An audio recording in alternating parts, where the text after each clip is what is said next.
Bonjour à tous, c'est Romain Daubry de la salle des marchés de Bourse Direct pour le brief hebdomadaire du lundi et les points d'analyse graphique. Je suis ravi de vous retrouver au début de cette semaine, nouvelle semaine d'échéance sur les marchés dérivés. On entame donc depuis aujourd'hui, nous sommes le 21 novembre, il est presque 16 heures. On entame l'échéance des marchés dérivés du mois de décembre, la dernière échéance de l'année sur les marchés dérivés et une échéance importante, c'est une échéance trimestrielle. On arrive avec cette échéance, sur cette échéance un peu en roue libre du côté de l'intérêt. Il faut dire qu'on a eu un rallye assez important de l'ordre de 10% sur les indices majeurs qu'on suit régulièrement, CAC 40, Eurostoxx ou encore indice S&P 500, avec une nette surperformance des indices plus traditionnels et moins technologiques. Et on arrive donc en roue libre du côté de l'intérêt sur les futurs. Il n'y a pas eu de soutien, ce qui est assez rare et assez euh, enfin, qui mérite d'être prudent quand on arrive dans ces circonstances-là avec peu d'intérêt. Alors, c'est arrivé déjà, je reprends souvent l'exemple de début 2019, où toute la hausse qui avait suivi la baisse de fin 2018, jusqu'au 27 décembre 2018, toute la hausse qui avait suivi, le début de la hausse s'était formée sans intérêt sur les marchés dérivés. Et donc ça peut être voilà, une absence de pression d'un côté comme de l'autre, une mise en retrait de la spéculation. Maintenant, on constate quand même qu'une partie de ce rebond s'est faite avec du volume, donc c'est pas un mouvement nul non plus. On va le voir avec certains éléments. On a assisté la semaine dernière à une semaine de consolidation, même si on a formé une septième semaine de progression sur les indices européens. Euh, un plus haut symbolique, mais on a du mal à décoller pour l'instant. Ça ne veut pas dire pour autant qu'on baisse. On va le voir. On a une semaine qui est écourtée aux États-Unis avec Thanksgiving, donc la séance de jeudi sera close aux États-Unis et il y aura une demi-séance uniquement vendredi, donc autant dire que dès mercredi soir, la semaine sera un peu avancée et un peu clôturée globalement sur les marchés, mais Paris sera ouverte normalement. Maintenant, on arrive aussi sur cette nouvelle échéance du mois de décembre avec un ratio et un intérêt qui est sur les options plutôt équilibré. Alors un tout petit peu plus optimiste depuis sur une séance par rapport à vendredi. On a progressé le jour de l'échéance globalement. Donc il y a un peu moins de couverture dans les portefeuilles, mais globalement sur les grands indices majeurs, on a un ratio de couverture qui est équilibré. Alors ça veut dire ni pessimisme ni optimisme. Ça veut dire qu'on s'est quand même retourné très vite parce qu'on est passé en un mois d'un ratio très pessimiste à un ratio équilibré, voire optimiste. Alors on n'est pas complaisant, on n'est pas euphorique du tout, mais on se retourne très vite et ça, il faut le digérer. Ça veut dire que le changement de psychologie, le changement d'avis des opérateurs est un peu rapide et il méritera probablement une consolidation. Alors pour l'instant, on va voir qu'il n'y a pas de signaux de faiblesse dans le marché, loin de là. Plutôt des indices qui patientent, qui attendent, qui cherchent des relais, qui n'en ont pas beaucoup. Il faut dire que du côté macroéconomique, cette semaine, on n'aura pas grand-chose. Mardi, on aura les PMI, c'est quand même important, on a dit des directeurs d'achat en Europe et aux États-Unis. C'est un indicateur avancé de la santé économique, c'est toujours important à suivre. PMI dans les services et PMI manufacturier. Les services étant les plus sensibles et les plus observés par le marché. Et puis on aura aussi les commandes de biens durables mercredi aux États-Unis et surtout, enfin, et en fin de journée, on aura un œil sur les minutes de la Fed. Parfois ça ne produit rien, parfois les opérateurs trouvent des éléments dans le discours qui font bouger le marché. La plupart du temps, c'est un indicateur qui est moins sensible. En ce moment, on est très très sensible. Donc, ce sera un indicateur à surveiller. Mercredi, il y aura l'IFO du climat des affaires en Allemagne et donc des marchés américains fermés. On aura aussi les minutes de la BCE, moins sensibles que évidemment celles de la Fed. Pour l'instant, donc, on retrouvera des éléments macroéconomiques plutôt dans 10 jours avec les chiffres mensuels de l'emploi aux États-Unis et puis surtout les chiffres de l'inflation qui seront publiés. Ça, c'est de la semaine suivante, donc début décembre. En attendant, peut-être moins de drivers. Quant aux publications des entreprises, la saison est quasiment terminée. 95% environ des entreprises du S&P 500 ont publié. Elles ont publié à 70% au-delà du consensus, mais avec un consensus qui a été largement baissé. Donc des publications globalement de moins bonne facture que précédemment, mais dans un contexte où on les attendait vraiment mauvaises. Donc voilà, un peu de manque de visibilité pour les jours qui viennent, mais des choses intéressantes à faire et un marché à surveiller. Toujours très intéressant de regarder comment comment va se comporter l'intérêt au cours de cette échéance du mois de décembre sur les marchés dérivés. Encore une fois, échéance qu'on entame avec un relatif optimisme, mais sans complaisance, et donc des opérateurs qui sont bien avisés de la hausse qui vient d'avoir lieu et des risques d'excès à court terme. Alors, pourquoi on aurait du mal à baisser? Pour deux raisons. D'une part parce que on est monté très vite et que beaucoup n'ont pas probablement pas pu monter dans ce train qui était allé vite. On l'a évoqué très largement dans l'émission de vendredi soir sur Bismart, sur le fait que beaucoup de trading algorithmique dans cette séquence-là est sur un fond de contre-pied, et qu'une fois que les algorithmes sont lancés, c'est difficile de les arrêter et surtout de réussir à participer. En revanche, donc les opérateurs qui seraient bien tous d'accord pour que le marché consolide un peu pour des raisons d'excès de court terme, il y a des excès aussi sur pas mal de secteurs qui sont passés en surachat en un mois. Donc ceux-là, ils vont devoir aussi consolider, et c'est un mouvement un peu brutal qui s'est produit là. Donc une des raisons techniques, des raisons d'opportunité. Il y a des vendeurs qui seraient bien intéressés de pouvoir se positionner à la baisse dans un marché qui a été assez excessif et donc profiter de quelques retracements. Puis il y a des acheteurs qui voudraient donc éventuellement rentrer sur repli. Donc tout ça fait que on n'arrive pas à baisser. On va le voir sur la plupart des indices. On est dans une zone d'indécision, de doute, et c'est difficile de prendre des initiatives. On va voir comment on va travailler en stratégie dans ce contexte-là. Je vous propose donc de passer en graphique maintenant pour regarder en détail ce qu'il en est. Alors, on commence toujours par le S&P 500. L'indécision, elle est bien notoire puisque le S&P, il est ouvert là à 3956,80. Je vous ai donné comme résistance majeure 3956,50. La semaine dernière, on l'avait ajusté. C'est dire à quel point le niveau est observé par les opérateurs. On a travaillé quelques séances au-dessus, on est repassé en dessous, et là, on entame la semaine complètement sur ce niveau-là, avec donc un contexte de doute assez sévère quant à l'évolution des indices, et une absence de prise de décision. Difficile de poursuivre dans les médias, pas vraiment envie de baisser. Donc moi j'y vois un trading range très, très net, et qui en plus colle bien avec le reste du marché. La borne haute c'est 4006,5, un niveau important et un des niveaux d'ouverture de bougie baissière de la semaine dernière, niveaux qui ont été travaillés ici aussi. Et qui forme un trading range avec comme médiane 3956,50, niveau autour duquel on s'articule. Donc prendre des initiatives ici, c'est un peu jeter une pièce en l'air, vendre, c'est courir le risque de retourner vers le haut du range, et acheter, c'est courir le risque de se faire stopper. Voilà, on peut prendre des stops assez courts, sous 3947, une dizaine de points, sous ce niveau-là, sous cette bougie-là. C'est très agressif, mais en spéculation, pourquoi pas. Donc là, si on prend un biais et qu'on réussit à accélérer d'un côté ou de l'autre, et si on rompt, donc on va dire 3945 sur le S&P, on peut travailler à la baisse pour aller chercher le bas du range, et vice-versa, si on réussit à se réinstaller au-dessus de cette bougie intermédiaire, là on peut accélérer donc au-delà de 3967 et aller chercher des extensions, et pourquoi pas le haut du range à 4006,5. La situation et l'évolution, tant qu'on est là-dedans, est relativement neutre, avec un biais haussier. Le niveau d'alerte de très court terme, c'est ici, c'est la rupture de 3907. Dans ces cas-là, on dupliquerait le range par le bas, avec comme cible la zone 3810-3838 qu'on a déjà plusieurs fois évoquée et pas mal travaillé. Pas vraiment de raison de sortir dans l'immédiat d'un côté ou de l'autre, mais on pourra envisager une consolidation qui se mette en place jusque peut-être, alors soit au chiffre des PMI, des directeurs d'achat mercredi, soit peut-être plus avec des chiffres de l'inflation, les derniers chiffres de l'inflation qui seront publiés dans 10 jours, et qui seront les derniers chiffres de l'inflation avant la prochaine réunion de la Fed, donc peut-être plus important. En attendant, plutôt situation d'indécision comme vous le voyez, avec cette borne haute de ce canal de court terme, et en cas de débordement, de la même façon, des extensions possibles, en direction alors de cette zone, le haut du canal baissier, ça je peux dézoomer parce qu'il a été très travaillé, il est important, c'est le canal baissier qui est actif depuis janvier dernier, toujours le même, avec 3 tests importants, sans jamais avoir réussi à déborder. Donc on est toujours dans une zone lointaine, enfin, sans avoir réactivé la dynamique haussière de moyen terme sur les indices américains, sur le S&P notamment.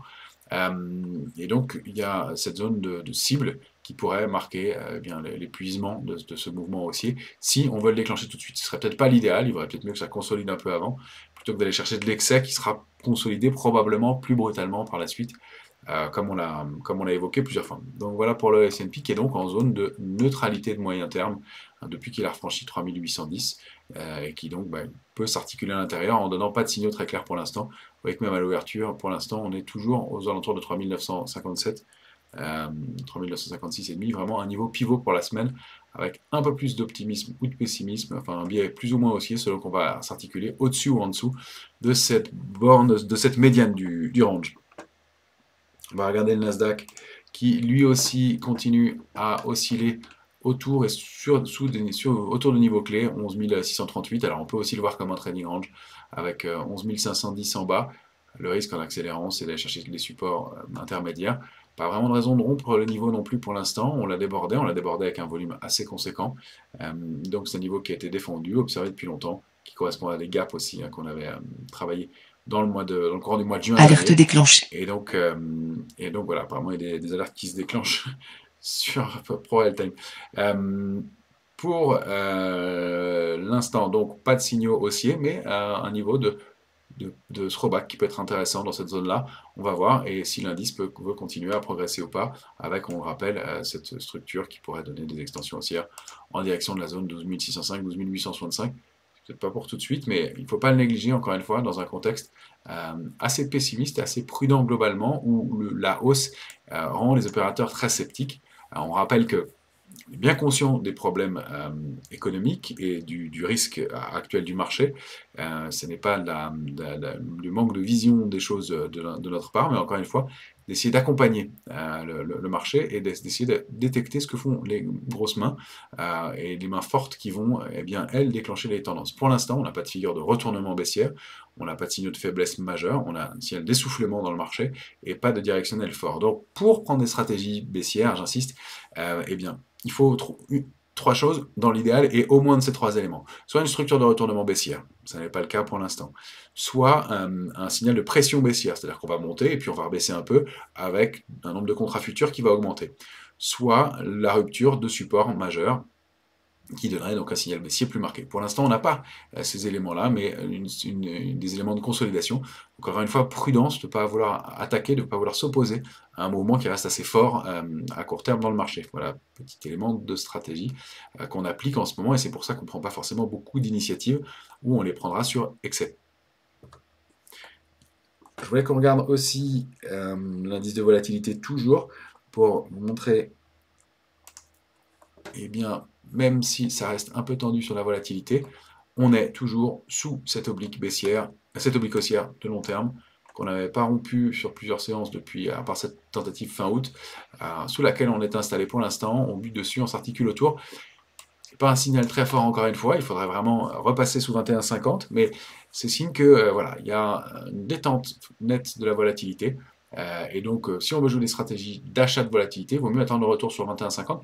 Là, ce sont des points pivots, on peut le faire quand même, mais ou alors le débordement de ce niveau intermédiaire au-delà de 24,40 pour viser l'accélération. Donc, des stratégies autour de la volatilité, pareil, de la même façon, on court le risque sur ce niveau-là actuel d'avoir un ratio risque-rendement qui est un peu défavorable dans le sens où on a effectivement la volatilité se détend, mais elle se détend depuis longtemps maintenant et on rompt cette oblique. Donc attention pour les stratégies de ce côté-là. Et peut-être travailler sur excès aussi de la même façon et pas au milieu du champ de tir un peu comme on le voit ici.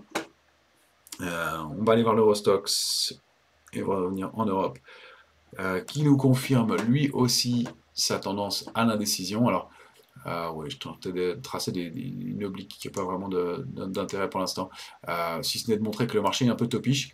On a des niveaux intermédiaires, alors de la même façon j'essaie de retrouver les niveaux les plus significatifs sur le stock 3936, peut-être au-dessus 3900, oui 40, oui, ça se joue à pas grand-chose. C'est sûrement dans cette zone-là que va jouer un débordement et une réactivation éventuelle de la tendance haussière. On était en baisse ce matin, on avait rompu 3901. On se réinstalle au-dessus. C'est toujours l'idée d'un trading range, 3870, 3940, avec donc la duplication de ce trading range si on en sortait. Je vais vous la montrer dans un instant, sur le DAX, je le fais de façon plus précise, le DAX étant plus fort en ce moment. Mais donc voilà, des extensions possibles pour aller chercher donc à la hausse une zone 4010, 4024 et à la baisse de la même façon, un mouvement de taille équivalente, avec une zone située entre 3802, 3793, un niveau au-delà duquel on n'invaliderait pas du tout le mouvement et qui est un niveau de retracement important autour duquel on s'est articulé. D'ailleurs, 973, 3800, 800, 806 est un niveau de support intéressant à surveiller sur l'Eurostoxx. Je vous ai mieux présenté le DAX, de la même façon, un gros niveau de résistance, on le retrouve deux fois, je l'ai trouvé en journalier et en hebdomadaire, 14 446, pardon, 14 446, 14 460. J'y vois aussi un trading range, un indice qui pour l'instant n'a pas de tendance majeure. On peut prendre en dehors des mèches d'extension, eh bien, 14 226. Donc ça c'est le range dans lequel on évolue pour l'instant. Pas de signaux directionnels forts tant qu'on n'est pas sorti de cette zone-là, et donc des niveaux intermédiaires à travailler, dont notamment 14 290. Pas de signaux de fragilité non plus, pas de figure de retournement, des trading ranges à travailler, et un indice qui reste bien en consolidation, mais en consolidation forte. On peut tout à fait imaginer qu'il déborde et qu'il aille chercher des extensions avant de rebaisser par la suite. Donc attention à ne pas trop anticiper des mouvements de baisse, même si c'est le plus probable après 7 semaines de progression. Ça n'est pas acquis, le marché peut rester têtu et aller dans le même sens pendant longtemps, et donc de ne pas s'y opposer, ou en tout cas de le faire sur niveau avec des stops courts ou sur signaux. Donc essayer de ne pas s'opposer. Payer ici c'est compliqué, payer au débordement en clôture pourquoi pas, vendre contre niveau de résistance pour racheter ensuite, mais pas le faire au milieu d'éléments et avec un manque d'informations. Pour l'instant, ça va s'éclaircir sûrement avec l'ouverture et cette nouvelle échéance du mois de décembre, qui va nous donner des signaux quant à l'intérêt. Est-ce que la pression va aller plutôt du côté des vendeurs et entraîner un peu de consolidation, ou est-ce que l'intérêt acheteur va venir? C'est possible aussi, et c'est plus ça qu'on va regarder du côté des marchés dérivés. Vous savez que je le publie tous les jours sur mon compte Twitter, et je recommencerai à partir de demain, puisque c'est donc cette nouvelle échéance depuis vendredi soir. Alors, on a aussi, parmi les indices, j'ai redétaillé le graphique du futur CAC 40 en 14 heures. J'ai réajusté les niveaux pour cette nouvelle échéance. Pour ceux qui font du trading, ça vous intéressera d'avoir les points précis. Vous les retrouvez dans le point journalier aussi. On a eu une figure donc, qui pouvait être une structure d'élargissement. On a vu qu'elle s'invalidait. On a ensuite vu ce biseau. Alors, il n'a pas été parfaitement travaillé, c'était la semaine dernière, vous vous souvenez. Il n'a pas été parfaitement, il n'a pas parfaitement fonctionné, pardon. Mais l'oblique a été bien travaillé, et elle a permis donc au débordement de comprendre qu'il fallait plus de vendeurs pour aller chercher le bas du biseau, mais donc de retravailler sans aller chercher le haut du biseau. Ça n'a pas été le cas encore. On a buté sur l'intermédiaire à 662,5 et donc un niveau intéressant, mais on a donc une figure qui mute encore une fois, et un marché qui est donc assez indécis et qui est transformé, alors éventuellement en petit canal de consolidation assez large d'ailleurs, ou alors pourquoi pas en un diamant, figure assez rare, qui pour l'instant demande à être validée. La figure est rare, ça revient un peu au même que la consolidation, sauf que ça peut déboucher en cas de rupture sur une accélération baissière. On n'a pas encore la borne basse du diamant, elle sera un peu trop raide. C'est ça qui me paraît moins plausible. Pour l'instant, de la dessiner comme ça ne collerait pas vraiment. Donc pour moi, c'est plus un petit canal de consolidation baissière, avec toujours, on le rappelle, en mire, eh bien, l'idée d'aller, et ça tombe très bien, d'aller consolider en direction de la borne haute de l'ancien canal baissier de moyen terme qu'on a débordé donc il y a maintenant une dizaine de jours, et d'aller reconsolider dans cette zone-là. On évolue plutôt, à mon sens, dans un trading range pour l'instant. Les obliques sont toujours difficiles à travailler, elles donnent des doutes. Et vous voyez, toutes les obliques qu'on a essayé de travailler la semaine dernière avec le biseau par exemple, eh bien ça donne sinon des faux signaux, en tout cas des signaux difficiles à travailler. Là, moi j'y vois plutôt un trading range 6557,5, 549,5 en bas, pardon, 6549,5 en bas, la zone 49,5, 57,5 donc en bas, médiane 6608, Je l'ai ajusté d'un point, c'était 607,5, mais le mouvement de ce matin permet de l'ajuster. Borne haute, 6662, avec donc en cas de débordement, extension direction de 6675,5. Ça tombe bien, c'est une résistance importante, enfin intermédiaire, mais pas une mineure. Et puis, donc, point haut, 6870. En cas de réactivation haussière forte, c'est pas le scénario qu'on envisage pour tout de suite. Il faudrait des drivers, on ne les a pas vraiment, et probablement pas encore cette semaine. Rupture de 6608, donc plutôt 586,5, puis le bas du range. En cas de sortie, accélération, et donc probablement on a des chances d'aller tester cette zone située entre 6437 et 6454. J'ai réajusté le point bas. 454, c'est ça notre niveau de support majeur, le premier après 6608,5, avec pourquoi pas en extension, le retour dans cette zone de consolidation, mélange de cette oblique baissière, donc le canal baissier de long terme actif depuis le début de l'année, et puis les niveaux de retracement parfait. Donc pas de retournement, pas d'invalidation de la tendance, même avant 6323, je l'ai ajusté de 2 points aussi, c'était 6321. Ça c'est notre alerte de court terme. Pour l'instant, on a les moyens de consolider et d'aller, pourquoi pas, tester cette zone-là, même avoir des extensions dans ce niveau-là et pouvoir se reprendre ensuite sans invalider la tendance de fond. C'est vraiment au passage en clôture sous ce niveau-là qu'on considérera et qu'on révisera notre stratégie haussière de court terme. On ne va pas rester haussier éternellement, bien entendu, mais il faut la rupture de ces niveaux-là, compte tenu de l'accélération haussière qu'on a connue. Il faut vraiment la rupture de ces niveaux-là pour considérer un changement de tendance profond. En tout cas, un marché qui est en train de donner des signaux un peu plus clairs, des niveaux qui sont en train de s'affiner autour de nous et autour desquels on évolue. Donc toujours cette idée de trading range à Paris, comme sur les autres indices, en attendant une consolidation qui serait peut-être donc pas très marquée et qui peut continuer à évoluer à l'intérieur de ces bornes-là pour l'instant. Le Brent qu'on regarde régulièrement a bien invalidé la sortie de sa ligne de tendance haussière. On avait bien fait de ne pas insister, on était sorti du CRB. Cette invalidation, bon ça c'était en un mois, on voit que les configurations un peu dégradées, et voilà. Donc le Brent pour l'instant, on est assez prudent, un peu en retrait. Ça pourrait même continuer à baisser un peu plus, on enfonce les supports au fur et à mesure. 87,40 c'était important, on voit qu'on s'est articulé autour. 84,10 testé maintenant. Brent qui perd encore presque 5% aujourd'hui et qui n'a plus beaucoup de support à part des petits intermédiaires ici avant 73,70, donc une consolidation un peu marquée qui pourrait faire du bien au reste des indices aussi. Donc encore une fois, attention dans ce contexte-là. Un éventuel contre-pied du côté de l'euro. L'euro, il a été parfaitement chercher cette première cible haussière, 1,0482. Il consolide depuis entre 1,0219 et 1,0482. La médiane, c'est 1,0364. Même idée d'une consolidation. C'est un peu dégradé. Attention, sous 1,0219, on pourrait continuer à consolider un peu et aller chercher des niveaux intermédiaires aux alentours de la parité, un tout petit peu en dessous, tout petit peu au-dessus, je veux dire, pardon, éventuellement. Mais c'est un niveau cible, bien sûr, et psychologique à surveiller. On n'a pas d'indication particulièrement forte, mais un vrai coup d'arrêt dans un rebond qui a été quand même relativement puissant, et peut-être le temps de construire quelque chose de plus solide. Pour l'instant, c'est trading range 1,0219, 1,0482. De la même façon, sur le dollar index,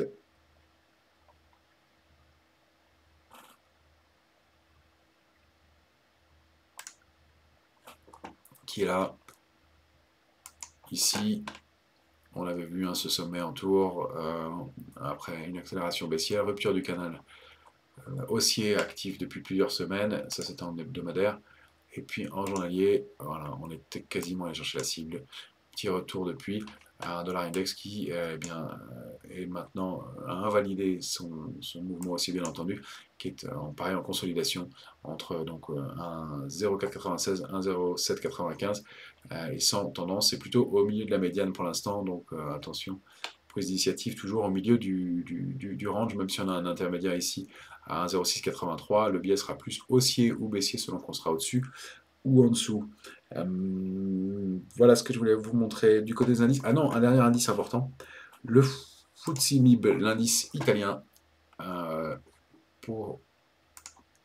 illustrer l'idée qu'il s'est passé quelque chose d'important quand même les jours précédents. Le FTSE MIB, là on le voit en mensuel, donc l'indice MIB 40, c'est l'indice du majeur du marché de la bourse italienne, qui est en mensuel. Donc là vous avez un graphique qui remonte jusqu'en 2010 et même un peu avant.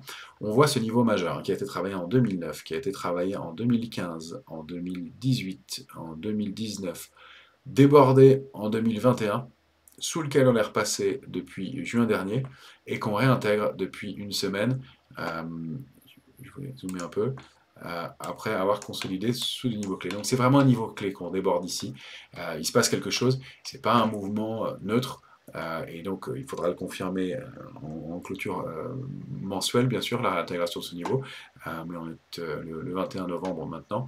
Et il se passe quelque chose d'important. Alors, ça va être déterminant pour les jours et semaines qui viennent. Mais voilà, des retours au-dessus de 24 080 et un indice qui se montre fort, un peu plus fort depuis quelques temps, donc à surveiller aussi pour des mouvements plus intéressants et un test autour de ce niveau-là, de voir si cet niveau charnière de 24 080 est bien préservé de façon mensuelle ou si on va chercher les extensions jusqu'en haut et à la prochaine résistance majeure, 26 940. On va voir si l'indice trouve les drivers d'ici l'échéance du mois de novembre. Voilà les éléments graphiques et techniques qu'on pouvait regarder pour l'instant en ce début de semaine. Donc c'est pas très précis. Le marché se cherche un peu, il attend, ouais, avec des forces opposées, en tout cas, enfin absence de force plutôt à très court terme. On va voir comment les intérêts se détectent. Toujours quelques valeurs qui nous paraissent plus solides que les autres. Il y a Publicis, Renault, Safran, Stellantis. Essilor, Dassault Systèmes et Capgemini qui reviennent sur des niveaux de retracement. Donc on va voir est-ce qu'elles vont pouvoir rebondir sur ces niveaux-là et confirmer une réactivation haussière sur les indices. C'est pas impossible. Ou est-ce qu'elles ont besoin de plus consolider toutes sur l'ensemble des valeurs. C'est un peu ce schéma-là qu'on voit. Il n'y a pas de logique sectorielle forte, à part l'assurance qui surperforme un peu, le secteur bancaire un petit peu aussi.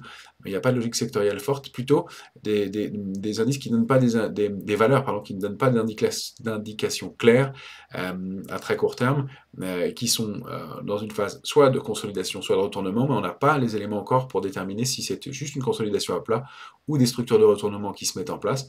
On va le voir, donc on va surveiller les niveaux techniques dont on a parlé précédemment.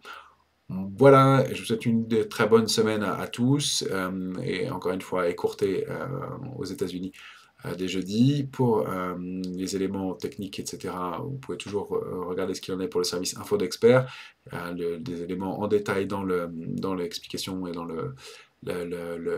l'explication de la vidéo, juste sous le lien, avec les liens intéressants. Et puis, si vous avez besoin de questions, etc., n'hésitez pas à nous contacter toujours dans la salle des marchés. Et voilà, je vous souhaite une très bonne semaine encore une fois, et à jeudi pour le point hebdomadaire et le suivi de cette séance.